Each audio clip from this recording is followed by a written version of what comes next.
जो अंधभक्त है, जिनको कोई चीज़ की समझ नहीं है, वो सारे के सारे अंधभक्त जो हैं वो गॉड से भक्त हैं।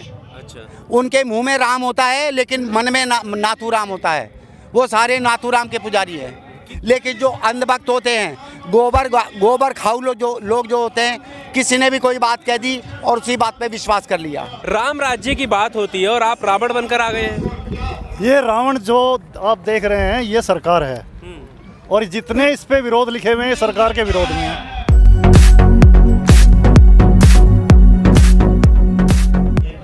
नमस्कार, आपके साथ मैं हूं आकिल रजा। गाजीपुर बॉर्डर पर इस वक्त मैं मौजूद हूं। एक अनोखी तस्वीर यहां पर देखने को मिली। तस्वीर आपके सामने है, जहां आप देख सकते हैं एक बैनर जिस पर बहुत सारे नारे लिखे हुए हैं, वो देशभक्ति नारे, जिसमें आप ऊपर देख सकते हैं सरफरोशी की तमन्ना अब हमारे दिल में है। ये सारी चीज़ें उससे जोड़कर, किसानों को जोड़कर एक नया नारा, स्लोगन बनाया कुछ इस तरह, सरफरोशी की तमन्ना अब किसानों के दिल में है, देखना है जोर कितना अडानी अंबानी के दलालों में है।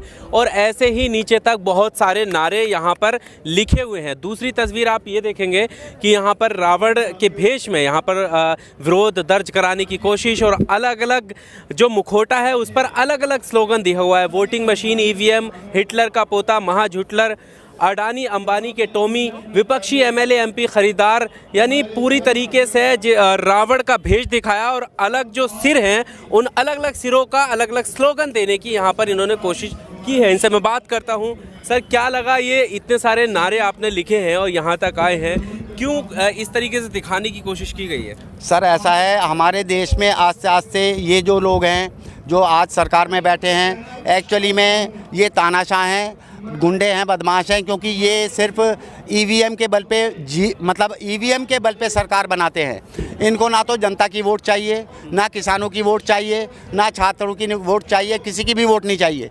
क्योंकि अगर जो इनकी वोट चाहिए होती तो अब तक इनकी मांगें पूरी हो चुकी होती, लेकिन आज तक किसी की भी मांगें पूरी नहीं, किसी की भी मांगें नहीं मानी है इन्होंने।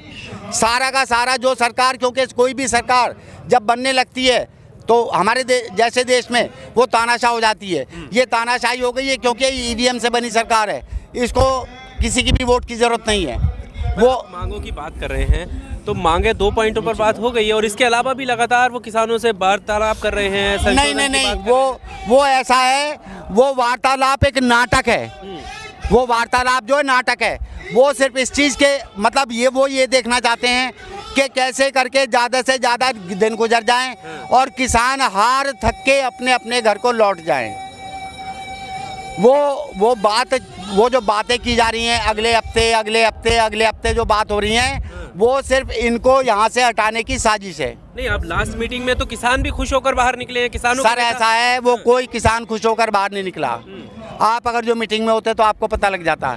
कोई बातें मानी नहीं गई हैं। किसानों का सीधा कहना है, किसान की जो जितने भी यूनियन है उनका सीधा कहना है, पहले ये जो 3 बिल है, काले कानून, इनको वापस लिया जाए। वापस लेने के बाद फिर दूसरी नए सिरे से उसको कमेटी का गठन हो, उसमें किसान की भी यूनियनें होनी चाहिए, विपक्ष भी होना चाहिए और सत्ता पक्ष भी होना चाहिए, तब कानून बनाए। ठीक है, आपने जो भेष ये अपनाया है, यहाँ पर आपके गले में जो पड़ रहा है कि अन्नदाता किसान मजदूर संविधान रक्षक दल वर्सेस हत्यारे गोडसे भक्त संगठित गैंग, और ये जो रूप देने की बर्थडे बॉय, क्या मतलब दर्शाना चाहते हैं इससे? क्या बर्थडे बॉय का मतलब होता है गोडसे का दोबारा जन्म हो गया।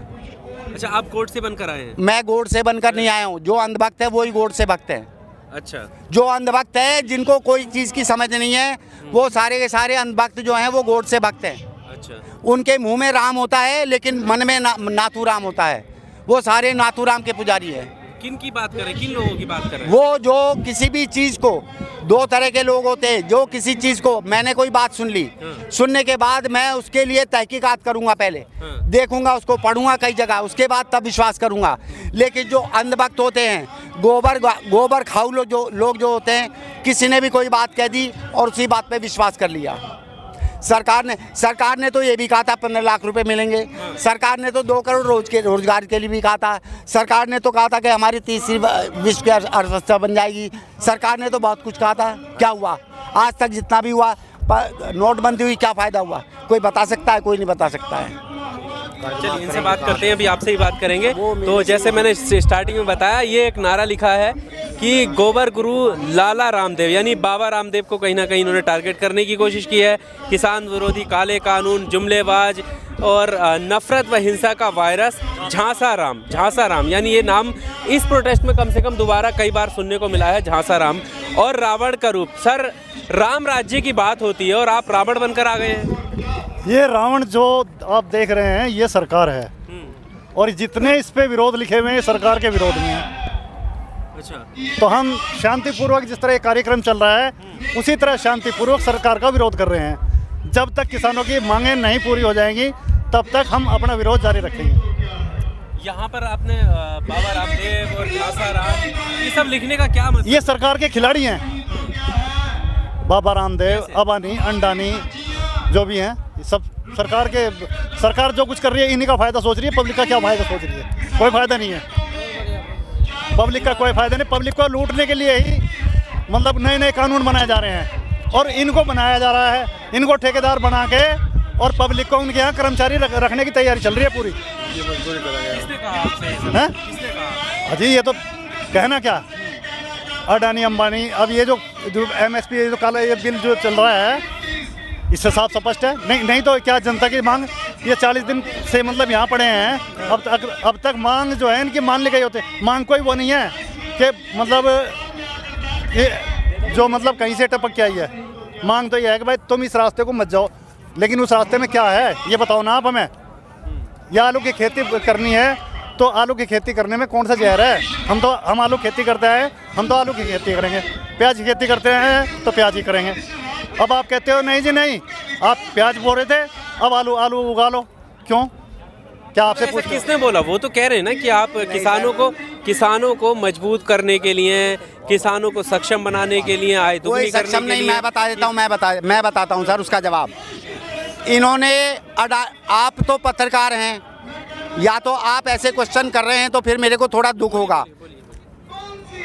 अपने जो इनके गॉडफादर हैं अडानी, अंबानी, बाबा रामदेव, लाला रामदेव, इनके 7 लाख करोड़ रुपए माफ़ कर दिए।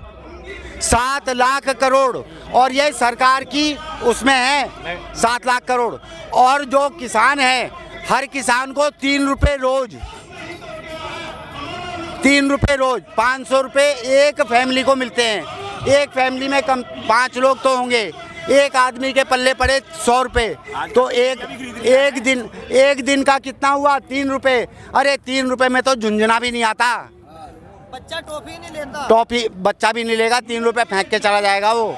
और ये किसानों की कहते हैं आय डबल कर देंगे। इसका मतलब है आज 3 रुपये दे रहे हैं तो कल को 6 रुपये देना शुरू कर देंगे। जब वो सरकार जिस सम्मान निधि की बात करती है, ये सम्मान क्या सम्मान है? मुझे बताओ क्या सम्मान है? एक परिवार को आपने 500 रुपये महीने के दिए, वो सम्मान है? वो सम्मान हो गया? वो कौन है फिर जो प्रधानमंत्री के उस सम्मान निधि का फायदा उठाते हुए कहते हैं कि हमें ये फायदा हुआ? आपने जो 2000 भेजे उससे हमने नहीं। एक मिनट। जो वो लोग कह रहे हैं, आप अगर जो उनसे अलग से जाके बात करेंगे तो वो सारी हकीकत बता देंगे कि हमारे से ऐसे कहा गया और ये दिया हमारे को। वो तो दिहाड़ीदार हैं। अरे सर वो दिहाड़ीदार हैं, वैसे ही बोल रहे हैं वो दिहाड़ीदार लोग हैं जिनको आज नकली किसान जैसे ये बैठे में, वो बिल के समर्थन में कहाँ गए? सब भग गए। अरे नहीं सर, अरे सर कुछ घंटे का समर्थन होता है। समर्थन का मतलब दिन रात पड़ो ठंड में, तुम्हारी सारी की सारी निकल जाएगी हवा जितनी है। वो सारे के सारे समर्थक नहीं थे। जो है गांवों में पंचायत लगाई जा रही है, लगातार सरकार समझाने की कोशिश करेगी, तो क्या मतलब उसके बारे में क्या ख्याल है आपका? कोई गांव में पंचायत नहीं हो रही है सर, गांव वाले खदेड़ रहे हैं उनको। किसी गांव में घुस नहीं सकते, किसी नहीं, कोई गांव नहीं है। वो क्या है, किसी के उसमें चले गए जिसमें गाय भैंस बनती है, या जो वहाँ पर पंचायत घर होता है कुछ, वहाँ पर 10-20 लोगों को बिठा दिया, उनसे बोला ठीक है शाम को 5-5 हज़ार रुपये मिल जाएंगे। मीडिया को बुला लिया, और मीडिया को बुला लिया, तो वो छाल रही है, तो वो है। अच्छा ये बताइए, सरकार लगातार किसानों पर आरोप शुरू से लगाती आई कि बरगलाया गया, इनको बहकाया गया। सुन लीजिए, तो अभी आप जो है आपका ये अलग ही भेष दिखा यहाँ पर, सबसे अलग आप दिख रहे हैं यहाँ पर। आपको किसने कहा कि आप इस ढंग में आइए? क्या क्यों लगा आपको? कैसा? किसान हमारे देश का अन्नदाता है। आज तक हमारे देश ने जो तरक्की की है वो किसानी से की है, किसानी से। वरना किसानी के अलावा कौन सी देश है जो कौन सी ऐसी चीज़ है जो हमारे यहाँ पैदा होके बाहर को निर्यात होती है, बताओ मेरे को। तभी तो वो किसानों को मजबूत एक्सपोर्ट करने की बात नहीं, कौन से क्या मजबूत कर रहे हैं, किस बात में मजबूत कर रहे हैं? नहीं, समझ में नहीं आ रहा है। एक मिनट, क्यों नहीं समझ में आ रहा है? इन्होंने जो पहले था कि आप स्टॉक ज़्यादा नहीं कर सकते, अब तो स्टॉक अनलिमिटेड हो गया। अनलिमिटेड का मतलब जो अडानी अंबानी एंड कंपनी है वो सारा का सारा जितना भी अनाज है, फल है, सब्जी है, वो सब खरीद के रख लेंगे। रखने के बाद फिर जब लोगों में हाहाकार मचेगा, जब लोगों में हाहाकार मचेगा तो उसी को तिगने चौगने रेट पे बेचेंगे। पर सर, जैसे आपने जो अडानी अंबानी, बाबा रामदेव, इनके खिलाफ आपने स्लोगन लिखे हैं, नारे लिखे हैं, हाँ। उनका विरोध कर रहे हैं। हाँ। पर सरकार का जो स्लोगन है सबका साथ सबका विकास, नहीं सबका नहीं नहीं, विश्वास, मुझे सबको एक साथ मुझे एक बात बताइए, आप रिपोर्टर हैं। हाँ। हमारे सरदार वल्लभ भाई पटेल ने क्या काम किया था? सरदार वल्लभ भाई पटेल ने 550 रजवाड़े, नवाबी रियासतें खत्म करके उनको भारत सरकार में मिलाया था। और अब ये दोबारा नवाबों को पैदा कर रहे हैं, उनको देश की वो जो कंपनियां हैं सरकार की, उनको सौंप के। तो ये जो है ये देश विरोधी काम नहीं है। ये वल्लभ भाई पटेल का नाम लेके देश को ही बेच रहे हो, नहीं बेच रहे। कब तक लगता है, कब तक बैठेंगे, आगे का क्या प्लान है? भाई जब तक ये तीनों कानून बिल वापस नहीं हो जाते, हमारे भाई, हमारे अन्नदाता यहीं जमे रहेंगे, हम लोग उनका समर्थन करते रहेंगे। एक दिन पूरा देश साथ हो जाएगा। इनको 5% लोगों को यहाँ से झुकना पड़ेगा और भगना पड़ेगा। चलिए, थैंक यू।